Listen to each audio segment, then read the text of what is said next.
The mayor of Kansas City wants to provide incentive for officers who live in disadvantaged areas. It's one of many topics that came up during the Board of Police Commissioners meeting, and KCTV5's Nathan Vickers joins us live now from KCPD headquarters to explain some of those issues they covered today. Nathan?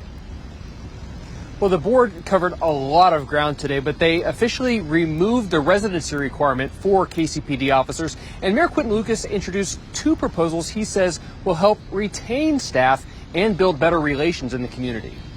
The police residency issue came up near the end of a long Board of Police Commissioners meeting. After some discussion, they voted to remove the KCPD residency requirement. Following state law, officers can now live within 30 miles of city limits on the Missouri side. They decided to wait to discuss whether to allow officers to live in Kansas. Not looking to move people to further jurisdictions in Kansas, and no offense to them, they're all lovely places. I just like Kansas City, Missouri a lot, and I think most of our officers do. Lucas also introduced two ordinances to the board during a closed business session. One provides wage increases that had previously been withheld from officers. I think it's important for us to make sure that we're saying we want to give you fair wages with the same increases that we gave actually across the street at City Hall, percentage increases. I think that's step one.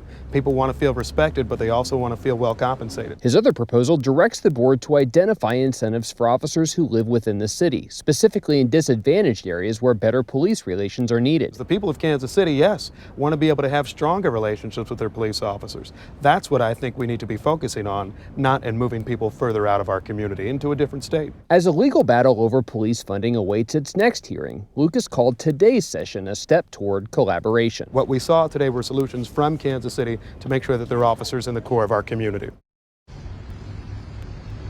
The Jackson County prosecutor also brought some ideas to the table. Coming up at 6, see why she wants to see changes to the way police and courts handle drug cases. In Kansas City, Nathan Vickers, KCTV 5 News.